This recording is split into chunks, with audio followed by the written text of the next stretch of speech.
This is a story about a woman who sacrificed everything to build the dream of a man she loved more than anything in this world, but he threw her away like trash. This is the story of Rebecca Warren.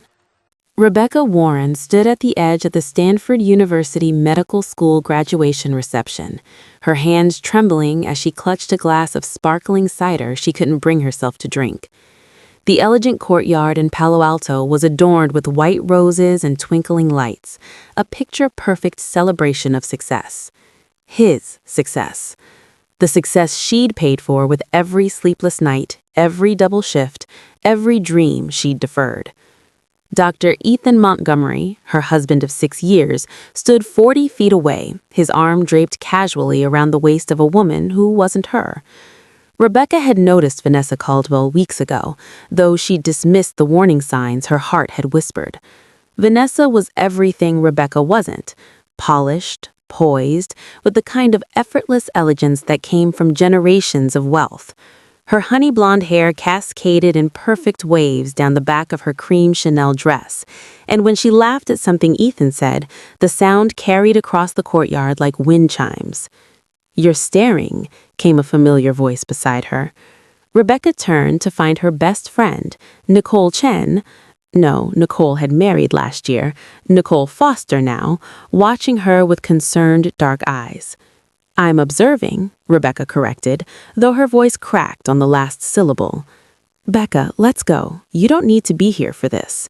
"For what? My husband's graduation? I earned this moment just as much as he did." The bitterness in her voice surprised even her. And she had earned it. For 6 years, Rebecca had worked 3 jobs: waitressing at an upscale restaurant in downtown San Francisco, tutoring high school students, and doing freelance bookkeeping on weekends. She'd survived on 4 hours of sleep, instant ramen, and the promise that their sacrifice would be worth it, that they would be worth it. She'd worn the same 3 outfits for 2 years. She'd skipped meals so Ethan could afford his study materials. She'd sat alone in their cramped studio apartment night after night while he studied with his study groups, believing in their future even when the present felt impossible. "Becca," Nicole's warning came too late. Ethan was walking toward them, and Vanessa was still attached to his side like a designer accessory. Up close, Rebecca could see the details that made her stomach turn. The way Vanessa's fingers rested possessively on Ethan's arm, the matching gold watches they wore. Patek Philippe, Rebecca noted with the kind of detail-oriented precision that came from 6 years of counting every penny. The way Ethan's smile, the smile she used to love, looked different when aimed at someone else. "Rebecca?" Ethan's voice was cool, professional, like she was a colleague, not the woman who'd sacrificed everything for him. "We need to talk."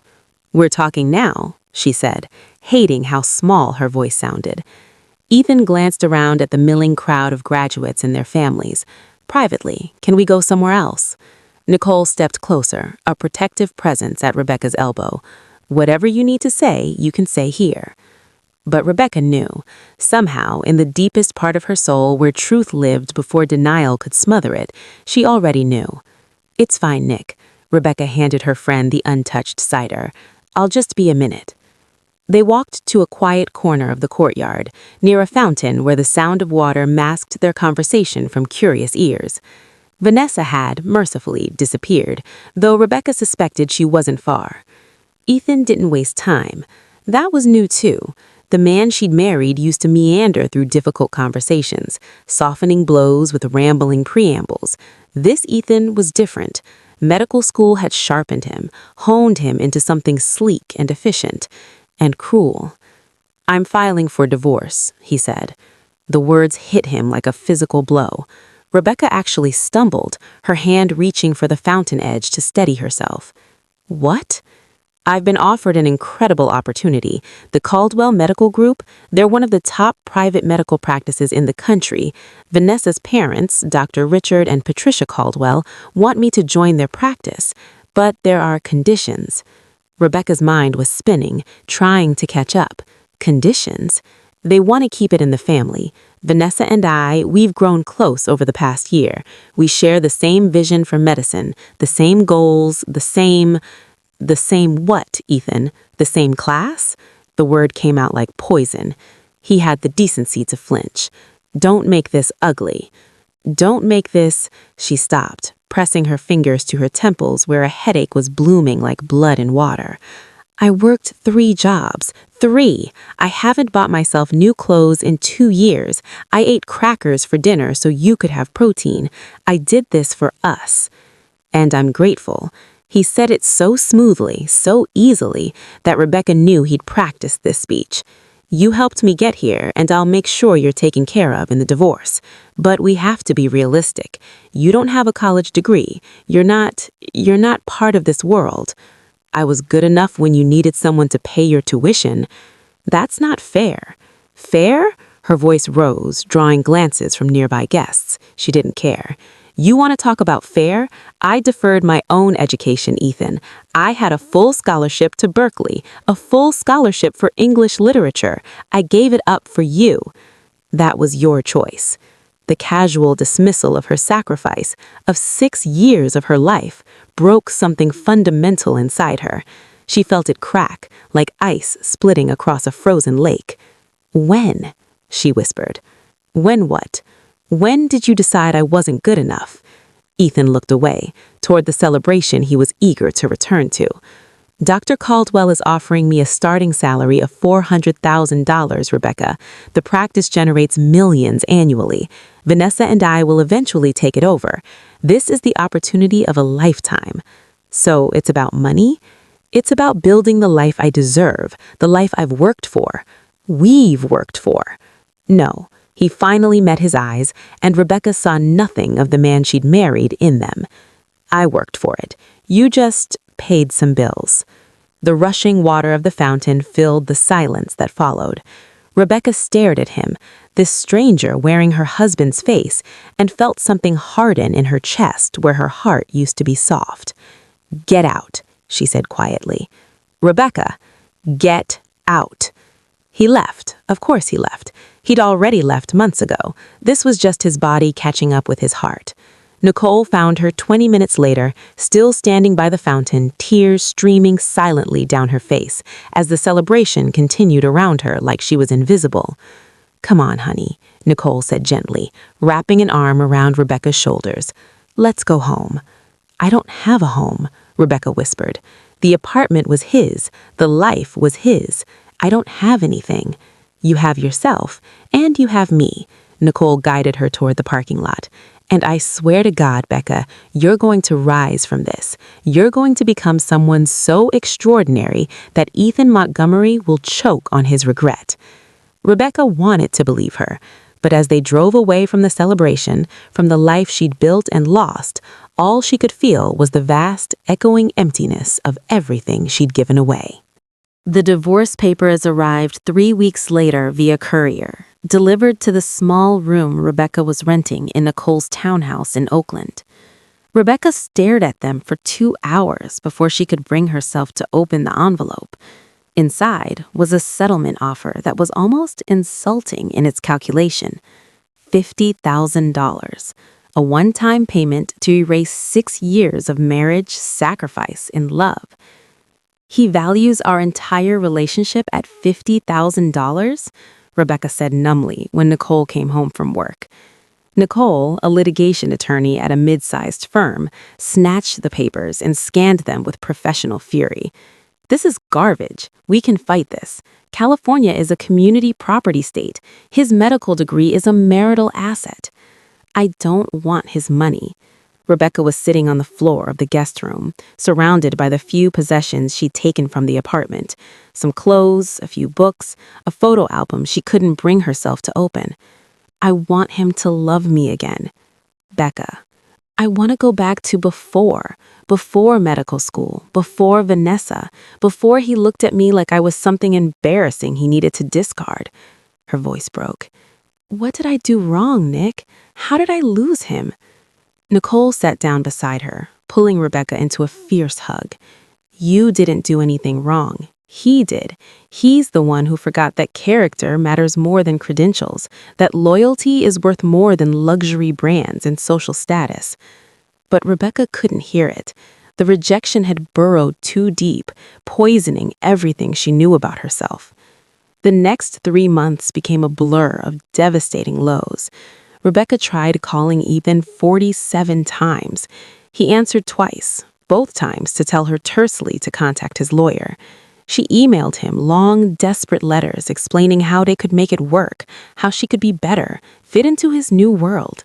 He never responded. She drove to the Caldwell Medical Group's gleaming building in Pacific Heights once, sitting in her battered Honda Civic across the street for 3 hours, watching through the floor-to-ceiling windows as Ethan laughed with Vanessa in what looked like a marble and chrome lobby. When Vanessa kissed him, casually, possessively, Rebecca finally drove away, pulling over 2 blocks later to sob until she couldn't breathe. Nicole found her on the bathroom floor that night, still in her clothes, eyes swollen. "He's getting married. I saw her ring. I saw it. Becca, you have to stop this. You're destroying yourself over a man who doesn't deserve." "Don't." Rebecca's anguish turned to anger. "If he didn't deserve me, why did he leave? Why wasn't I enough?" "Because he's broken, not you." But Rebecca didn't believe it. She'd started believing Ethan's final assessment, that she was too uneducated, too ordinary, too less than for the life he deserved. She stopped eating properly, lost 15 pounds she couldn't afford to lose, quit 2 of her 3 jobs because she couldn't focus, stopped answering calls from old friends because explaining her humiliation felt insurmountable. Nicole staged an intervention on a rainy evening in November, exactly 6 months after graduation. "This ends tonight," Nicole said, standing in the doorway of Rebecca's room with her arms crossed. "You're going to therapy, you're going to start taking care of yourself, and you're going to stop destroying your life over Ethan Montgomery." "I can't just stop loving him." "I'm not asking you to stop loving him. I'm asking you to start loving yourself more." Nicole's voice gentled. "Becca, the woman I knew, my brilliant, ambitious best friend who was going to be a writer, who had full scholarship to Berkeley, she wouldn't let any man reduce her to this. Where is she?" "She died when he left." "No, she's just buried, and we're going to dig her out." The first therapist Rebecca saw, Dr. Helen O'Coffer, was a no-nonsense woman in her 50s who listened to Rebecca's story with penetrating focus before delivering her assessment. "You're in love with your own sacrifice, not with him, with what you gave up for him. And until you forgive yourself for that choice, you'll never move forward." The words felt like a slap. "I need to forgive myself?" You made a decision at 22 to defer your dreams for someone else's. That's not shameful, that's love. But it was also a choice, your choice, not his, and you're angry at yourself for making it. Over the following months, through tear-soaked sessions and painful revelations, Rebecca began to untangle the knot of grief, rage, and self-blame that had consumed her. She learned that her worth wasn't determined by Ethan's assessment, that being uneducated was a circumstance, not a character flaw, that she'd been so focused on being enough for him that she'd forgotten to be enough for herself. Nicole, true to her word, never wavered. She helped Rebecca enroll in online courses, first at a community college, then through a certificate program in healthcare administration at UC Berkeley Extension. She sat with Rebecca through panic attacks when the coursework felt overwhelming. She celebrated every small victory. The first A on an exam, the first week Rebecca didn't cry, the first day she laughed at something genuinely funny. "You're doing it," Nicole said one evening as they shared Thai takeout, Rebecca's laptop open to a paper she was writing on hospital management systems. "You're becoming who you were always meant to be." Rebecca looked up from her work, surprised to realize it was true. The pain hadn't disappeared. Ethan still haunted her thoughts. The rejection still stung, but it no longer consumed her entire existence. "I still think about him every day," she admitted. "That's okay. Hearts don't heal on a schedule, but you're not letting it stop you anymore." The breakthrough came 2 years after the divorce, when Rebecca's certificate program coordinator mentioned an opening at Kingsley Medical Center, one of the Bay Area's premier private hospitals. It's just an executive assistant position, but it's for the CEO, Lawrence Kingsley himself. If you're interested, I can submit your name. Rebecca almost said no. An executive assistant felt like a step backwards, like she was returning to the role of supporting someone else's success instead of building her own. But Nicole pushed her. You need experience in the field. Kingsley Medical is legendary. Do you know what kind of doors this could open?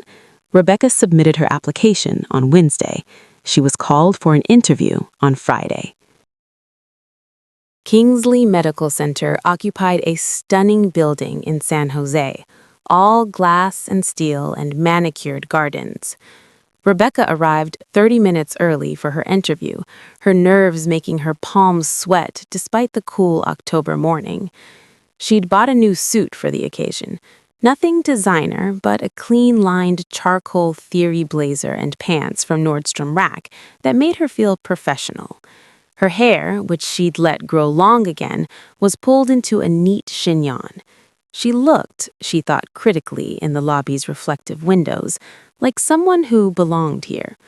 The CEO's office was on the top floor, with panoramic views of the South Bay. Lawrence Kingsley himself came out to greet her, a distinguished man in his early 60s with silver hair and kind eyes behind wire-rimmed glasses. Miss Warren, thank you for coming.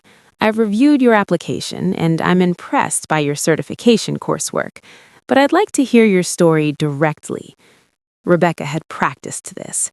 She'd rehearsed how to frame her past without sounding bitter, how to present her lack of traditional experience as determination rather than desperation. But when Lawrence Kingsley looked at her with genuine interest, something in Rebecca cracked open. She told him everything, about deferring her education, about working 3 jobs, about the divorce and the devastation, and the slow, painful climb back to believing she had value. When she finished, her heart was pounding. She'd broken every interview rule, shown weakness and vulnerability to a potential employer. Lawrence was quiet for a long moment. Then he said, "My wife, Eleanor, she worked 2 jobs to put me through business school 40 years ago. I was 25 and arrogant and so focused on my own ambitions that I almost took her for granted. Almost." He leaned forward. "The difference between me and your ex-husband, Miss Warren, is that I woke up. I realized that the woman who believed in me when I was nothing was worth more than every success I could achieve. Eleanor is the reason for everything good in my life." Rebecca felt tears prick her eyes. "I'd like you to meet her," Lawrence continued. "Eleanor handles much of the hospital's philanthropic work and community outreach. If you're going to work this closely with me, you will be working with her too. Are you free for lunch?" Lunch was at an elegant bistro in Los Gatos, where Eleanor Kingsley, a warm, vibrant woman with silver-streaked auburn hair and an infectious laugh, embraced Rebecca like they were old friends. "Lawrence told me about you," Eleanor said, her eyes twinkling. "I like you already. Anyone who can survive what you've survived and still show up with her head high has the kind of steel we need around here." Over Cobb salads and sparkling water, the 3 of them talked about the hospital, its mission, the challenges facing modern healthcare. Rebecca found herself relaxing, her knowledge from her certification program flowing naturally into the conversation. "You're hired," Lawrence said as their dessert arrived. "When can you start?" Rebecca nearly dropped her fork. Really? Really? We need someone organized, resilient, and hungry to learn. You're all 3. He smiled. "Plus, Eleanor likes you, and I learned a long time ago that Eleanor's instincts about people are never wrong." Rebecca started the following Monday. The work was demanding. Lawrence Kingsley was brilliant, but scattered, requiring someone who could anticipate his needs, manage his complex schedule, and interface with everyone from board members to department heads. But Rebecca thrived. For the first time in years, she felt like she was building something that belonged to her. Eleanor became an unexpected friend and mentor. They had coffee together twice a week, conversations that ranged from hospital politics to literature to life philosophy. Eleanor shared stories of her own struggles, the times she'd felt invisible in her husband's shadow, the work she'd done to carve out her own identity and purpose. You remind me of yourself at your age, full of untapped potential, but still looking backward at what you lost instead of forward at what you could build. I'm trying, Rebecca said, but some days I still think about him? Rebecca nodded miserably. That's normal. First loves, first heartbreaks, they leave scars. But scars are just proof that we survived something that tried to destroy us. Eleanor reached across the table to squeeze her hand. You're going to be extraordinary, Rebecca. I can feel it. The prediction started coming true faster than Rebecca expected. Within 6 months, she'd streamlined Lawrence's entire administrative system, implementing new protocols that saved him hours each week. She started sitting in on executive meetings, taking detailed notes that proved so valuable that Lawrence began asking for her input on decisions. You have a mind for this, he told her one evening as they reviewed quarterly reports. Have you ever considered getting your MBA, going into healthcare administration fully? Rebecca had considered it, but the thought of more student loans, more years of deferred income, made her anxious. Lawrence seemed to read her mind. Kingsley Medical has an executive education scholarship fund.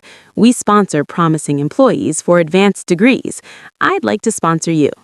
Rebecca stared at him. Sir, I couldn't possibly. You can, and you will. Eleanor and I have been talking about it. We're planning to step back from day-to-day operations in the next few years, travel more, spend time with our grandchildren. We need someone we trust to help transition leadership. You have a son, she said carefully. She'd heard about him, Christopher Kingsley, the prodigal son who'd eschewed medicine for tech entrepreneurship and made a fortune in Silicon Valley. Won't he take over? Lawrence's expression clouded. Christopher has his own life. He's made it clear that Kingsley Medical is not his priority. But he paused as if choosing his words carefully. Eleanor is working on him. She thinks he might be ready to come home. That conversation happened on a Friday in March. On Monday, Lawrence called Rebecca into his office, and both Kingsleys were waiting. We need to talk about the next year, Eleanor said, her eyes bright with excitement. Lawrence and I are going to take an extended trip, 6 months, maybe longer. We're doing a medical philanthropy tour through Southeast Asia and Africa. That's wonderful, Rebecca said, though her heart sank at the thought of losing her mentors for so long. Here's where you come in, Lawrence continued. We finally convinced Christopher to come home and learn the business. He'll be taking over as interim CEO while we're gone. Rebecca's stomach clenched with unexpected anxiety. We need you to stay on as his executive assistant, guide him, teach him how the hospital operates. You know this place better than anyone now. I've never met him, said Rebecca carefully. That's about to change. He's flying in tonight. Eleanor's smile was warm, but held a hint of warning. I should tell you, Christopher can be difficult. He's brilliant, but he's used to the tech world. Fast-paced, aggressive, always disrupting. This is going to be an adjustment for him. And for you, added Lawrence. But we trust you, Rebecca. You're the only person we'd trust with this. Rebecca wanted to say no, wanted to protest that she wasn't ready, that 6 months of working with a difficult CEO was asking too much.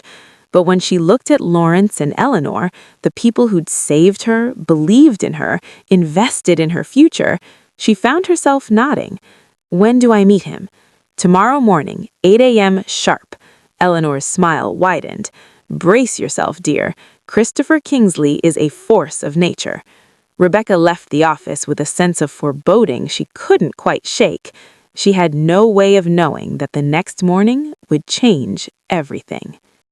Okay, if you have watched this far into this video, it means one thing. You are just as curious as I am to know what happens next. Now, if that's you, why not hit the subscribe button to let me know you appreciate my work? Go ahead and do that. I'm waiting.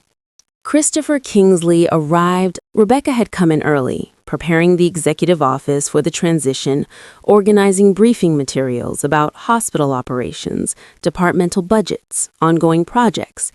She dressed carefully in a navy Max Mara dress, a splurge from her first real bonus, and felt ready, professional, prepared. She was none of those things. The elevator doors opened at 7:53 a.m., and a man strode out who made the entire floor feel smaller by his presence alone. He was tall, easily 6'2", with dark hair that looked artfully disheveled, sharp cheekbones, and eyes the color of winter storms. He wore a Tom Ford suit in charcoal gray that probably cost more than Rebecca's monthly rent, a Hermes tie in deep burgundy, and carried himself with the kind of confidence that came from never having been told no in his entire life. He was, objectively, stunning. He was also already talking on his phone, his voice crisp with irritation. "I don't care what the board thinks. If the tech infrastructure isn't updated, this hospital will be running on systems from the Stone Age. Get me a meeting with the IT director today." He paused, his storm gray eyes sweeping the office and landing on Rebecca with an assessment that felt invasive. "I have to go. Fix it." He ended the call and stopped in front of Rebecca's desk. "You're the assistant?" "Not my assistant, not even the executive assistant, just the assistant," said with the kind of casual dismissiveness that made Rebecca's spine straighten. "Rebecca Warren," she said, standing and extending her hand. "I've prepared briefing materials for your first—" "Email them to me. I read faster than people talk." He didn't take her hand. "Coffee, black, and I need the department head meeting moved to this afternoon. I want to meet everyone at once rather than waste time on individual introductions."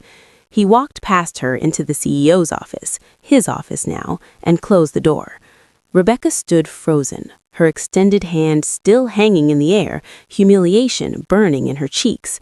This was going to be a disaster. The first week confirmed Rebecca's worst fears. Christopher Kingsley was brilliant, she had to give him that. He absorbed information at an almost frightening speed, asked questions that cut straight to the core of issues, and identified inefficiencies that had plagued the hospital for years within days of his arrival. He was also impossible. He demanded reports at odd hours, expected her to be available 24/7, and critiqued everything from her memo formatting to the way she organized his calendar. Nothing was good enough. Nothing met his impossible standards. "This patient satisfaction analysis is incomplete," he said on Thursday afternoon, dropping a report on her desk with barely concealed frustration. "I need demographic breakdowns, correlation with staffing levels, and comparison data from competitor hospitals." "I can have that by Monday. I need it by tomorrow morning. We're presenting to the board." "Tomorrow is Saturday." "Your point?" Rebecca felt her temper, which she'd been carefully controlling all week, begin to fray.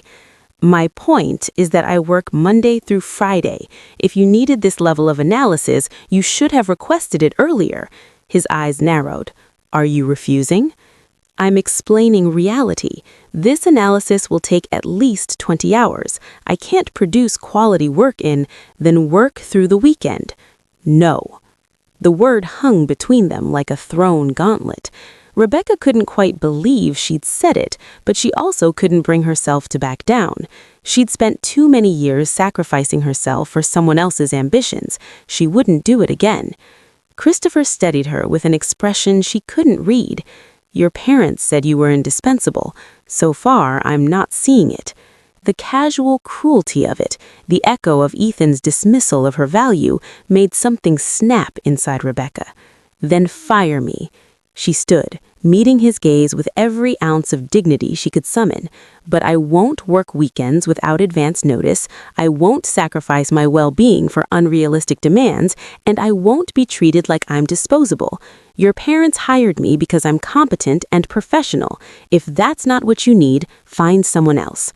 She grabbed her bag and walked out, her heart pounding, fully expecting to be terminated before she reached the elevator. The termination never came. Instead, Monday morning she found a note on her desk in sharp, angular handwriting. Report deadline extended to Wednesday. My apologies for the unrealistic timeline. CK. It wasn't much. It wasn't even a real apology, but it was something.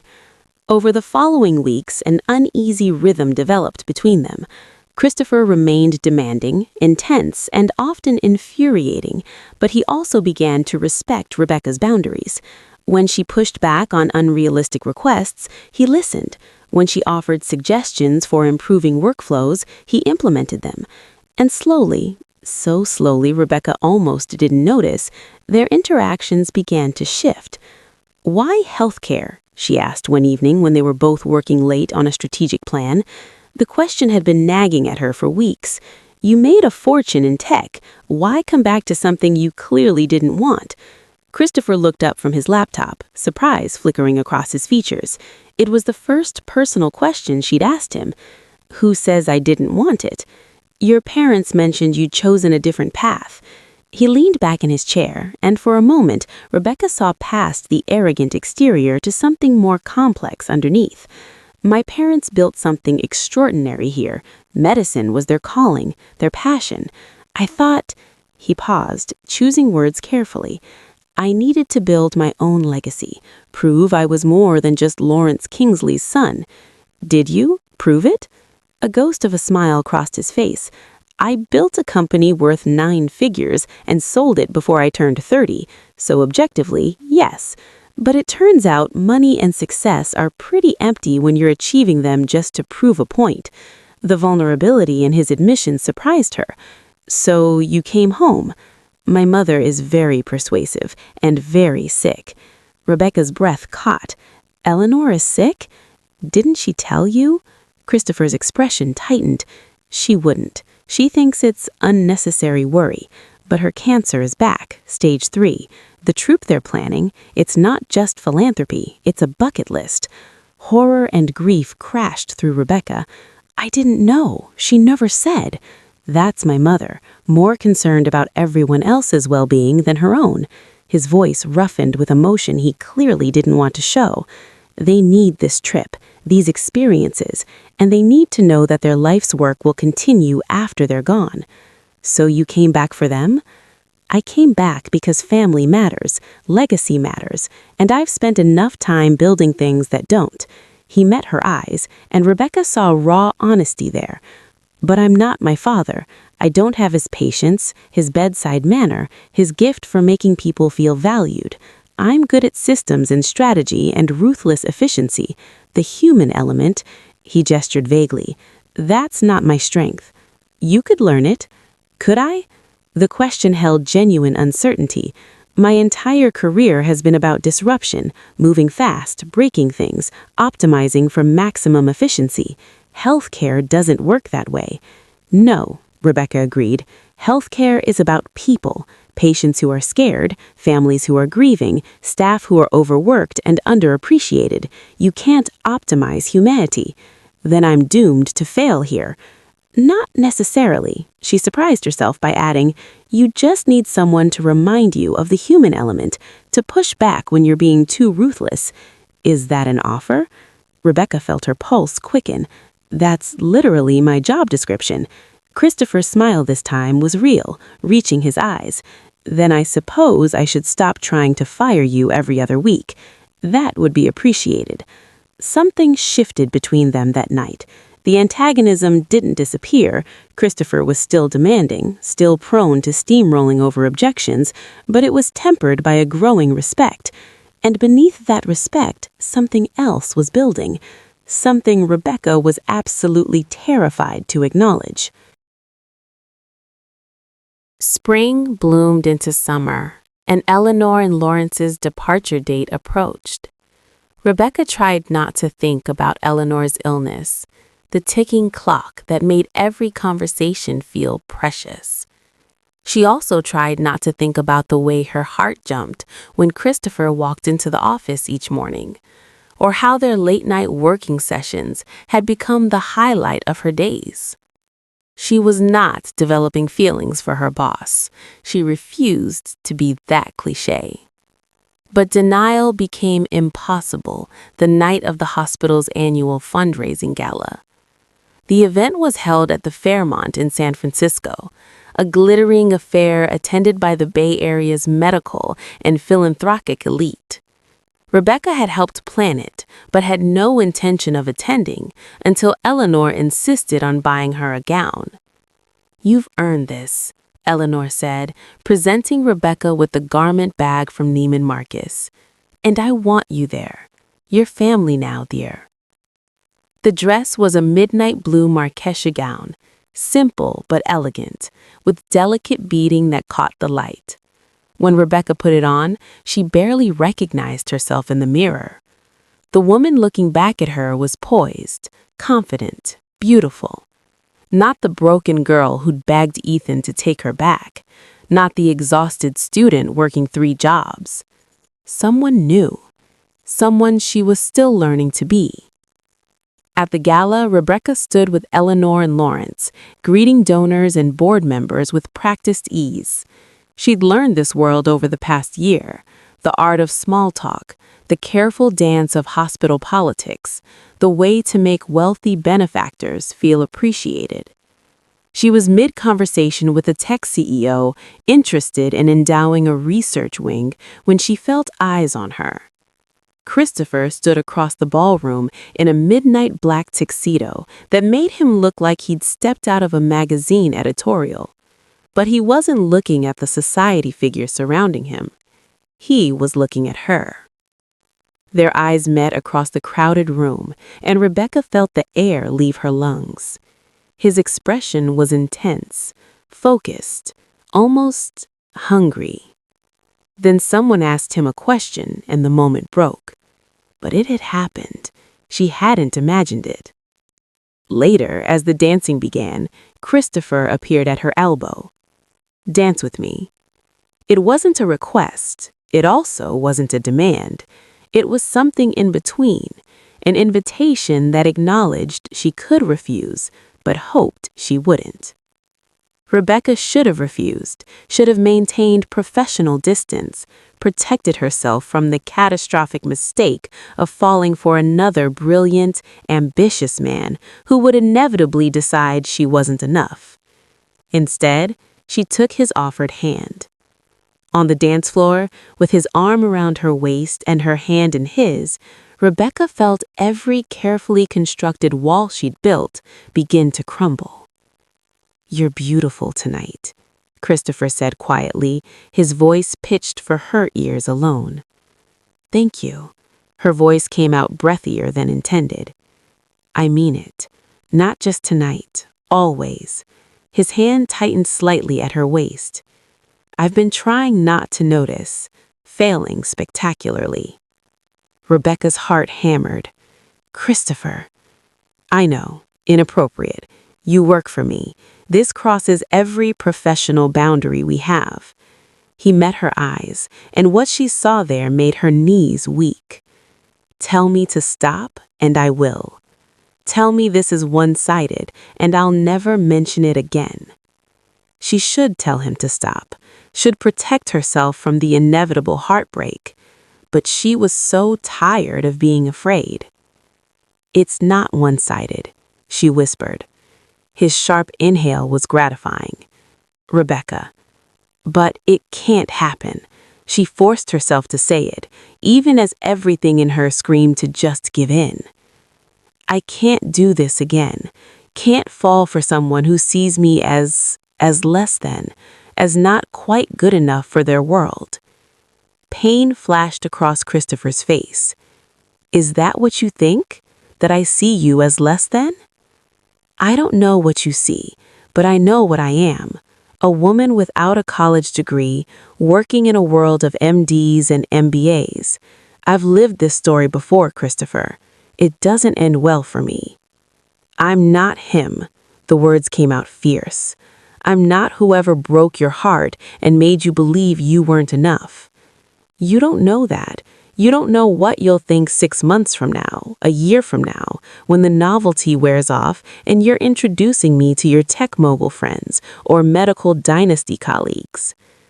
I know that for the past 4 months, you're the first person I want to talk to in the morning and the last person I think about at night. I know that you're the smartest person I've ever worked with, and that has nothing to do with degrees or credentials, and everything to do with how your mind works. I know that watching you rebuild yourself into someone extraordinary has been—" He paused, searching for words. "You humble me, Rebecca, every single day." Tears pricked her eyes. "You can't say things like that." "Why not?" "Because I want to believe you, and I've wanted to believe before, and it destroyed me." The song ended. Christopher led her off the dance floor to a quiet corner near the floor-to-ceiling windows overlooking the city. "Tell me," he said simply. "Tell me, what happened?" So she did. Standing in her beautiful borrowed dress at a glittering gala, Rebecca told Christopher about Ethan Montgomery, about the sacrifice and the betrayal, and the years of believing she was fundamentally unworthy of love because she wasn't educated enough, polished enough. Christopher listened without interrupting, his jaw tightening with barely suppressed rage. When she finished, he said, "I'd like to find this Ethan Montgomery and break his face." A startled laugh escaped her. "That's not helpful." "It would make me feel better." He caught her hand, his thumb tracing circles on her palm that sent electricity up her arm. "Rebecca, I can't promise I won't screw this up. I probably will. I'm arrogant and demanding and terrible at relationships. But I can promise that I will never, ever make you feel like you're not enough. Because you're not enough. You're extraordinary." She wanted to believe him. God, how she wanted to believe him. But fear held her paralyzed. "I need time," she finally said, "to figure out if I'm ready for this, if I can trust." "Take all the time you need." He released her hand, though the loss of contact felt like a physical ache. "I'm not going anywhere." Have you hit the subscribe button yet? Stories like this take time to put together, and hitting that subscribe button is one way to show you support me. Also, what part of the world are you watching this video from? Leave your reply in the comment section so we can connect. Eleanor and Lawrence left for their 6-month journey in early August. Their departure left a void in the hospital and in Rebecca's heart, but it also left her alone with Christopher.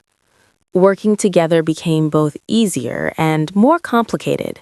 The attraction simmered between them like a live wire, acknowledged but untouched.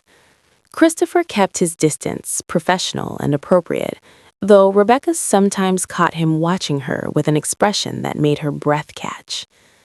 She was beginning to think she could trust him. Then Ethan Montgomery walked into her life again. It happened on a Tuesday in late September. Rebecca was reviewing budget proposals in her office when Christopher's assistant, an efficient young woman named Jennifer, knocked on her door. "Rebecca? There's a Dr. Montgomery here to see Mr. Kingsley. He doesn't have an appointment, but he says it's urgent." Rebecca's blood turned to ice. "Dr. Montgomery?" "Yes, about the chief of cardiology position. He said he submitted an application."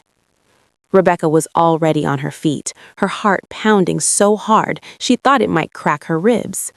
No, it couldn't be. But when she stepped into the reception area, there he was, Ethan Montgomery, her ex-husband, standing in Kingsley Medical Center's executive suite like he had every right to be there. He looked older. There were lines around his eyes that hadn't been there 4 years ago, silver threading through his dark hair. His suit was expensive, Armani, she noted, with the same detail-oriented precision that once counted pennies, but he wore it with less confidence than she remembered. Then his eyes met hers, and Rebecca watched shock cascade across his features. "Rebecca?" She couldn't speak, couldn't breathe.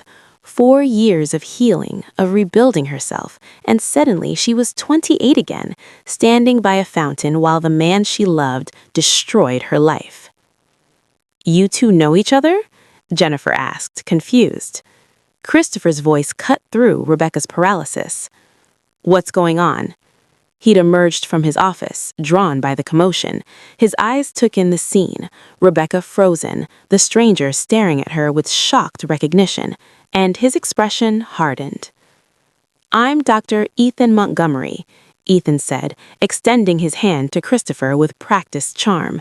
I apologize for coming without an appointment, but I'm in town for just today and wanted to personally express my interest in the chief of cardiology position.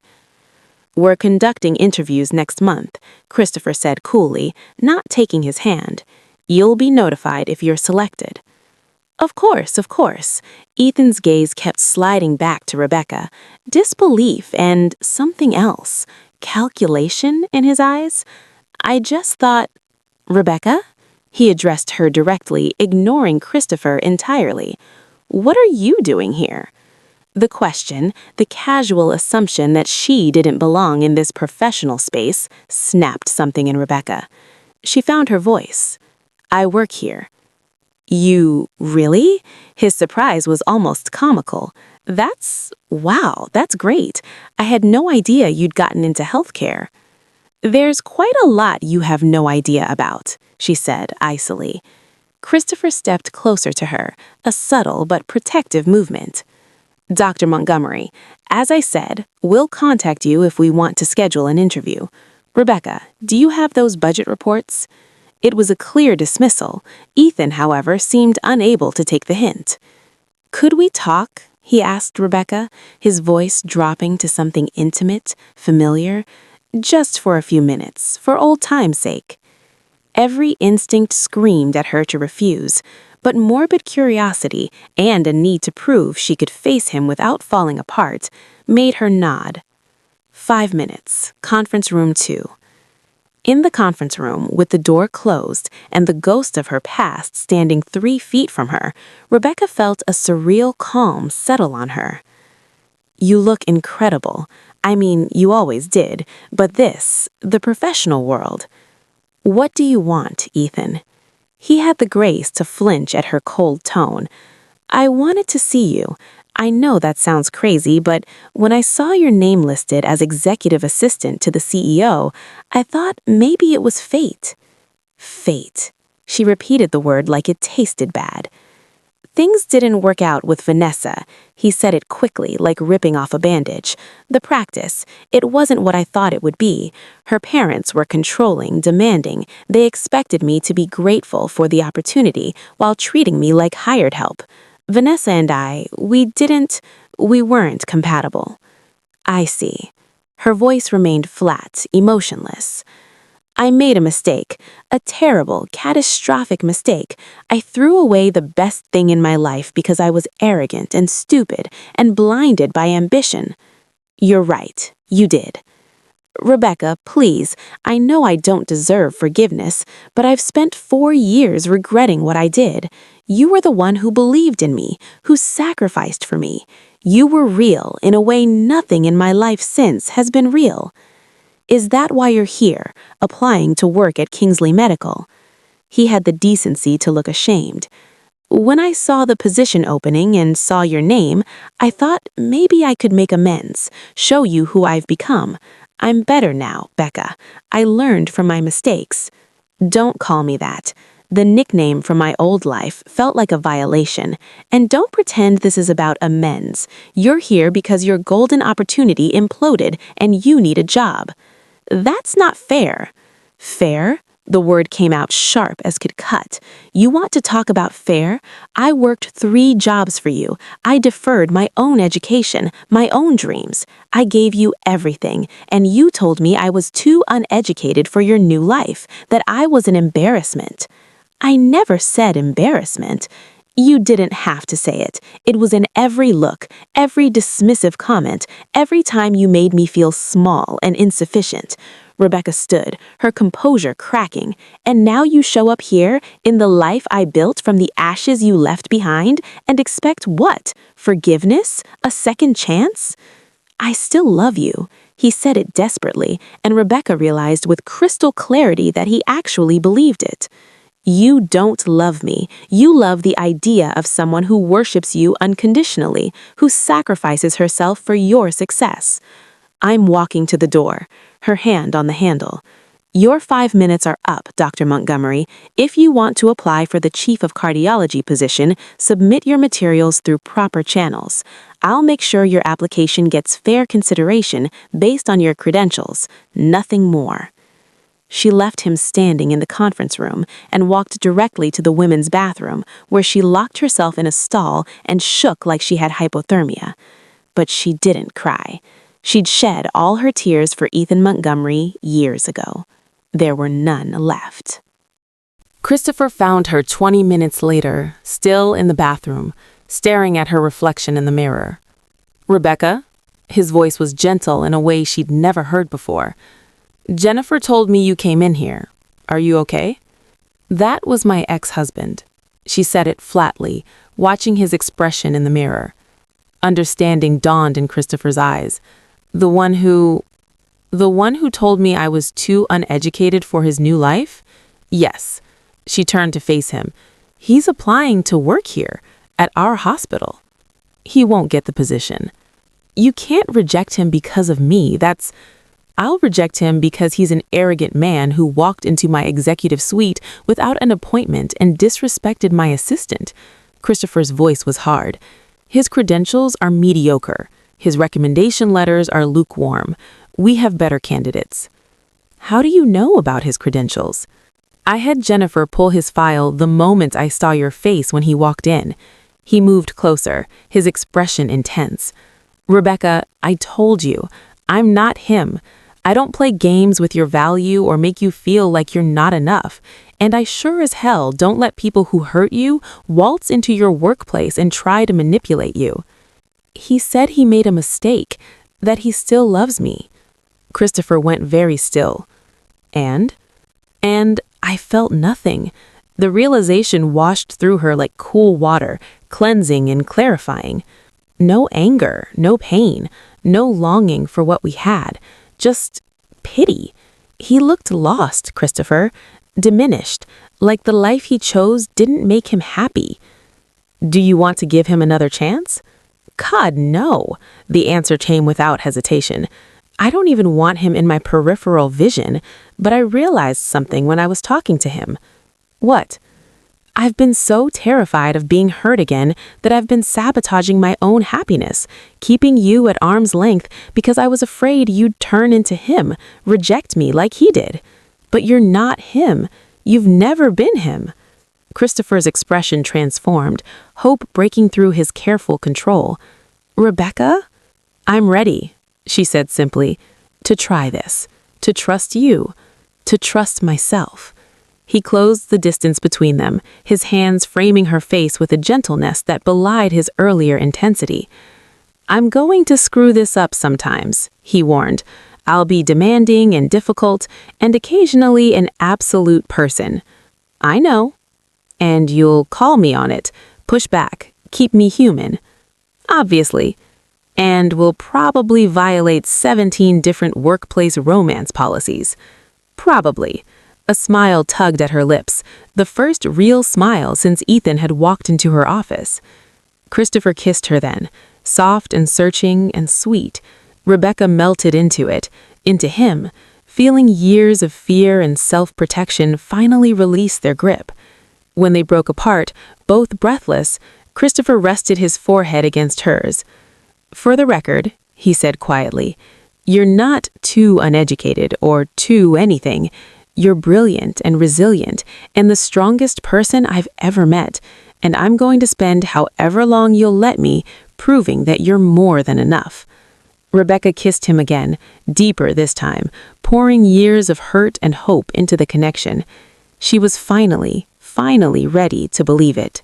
6 months later, on a crystal-clear March morning, Rebecca stood in the conference room where she'd once faced Ethan, preparing for the new chief of cardiology's first day. They'd hired Dr. Patricia Smith, a brilliant surgeon from Johns Hopkins with impeccable credentials and a warmth that impressed everyone she'd met. Ethan's application had been rejected, Fairly, based on his credentials compared to other candidates, though Rebecca hadn't been involved in the decision.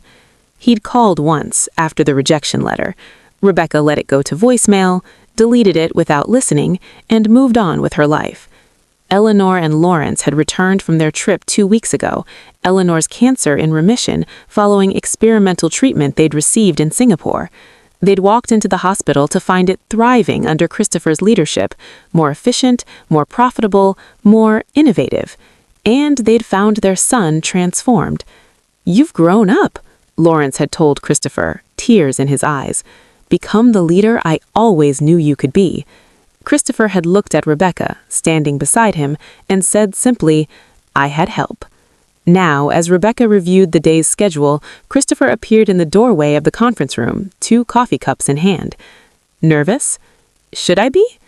Dr. Smith seems formidable." "She is. She's also brilliant and kind, and exactly what this hospital needs." Rebecca took a sip of perfectly made coffee.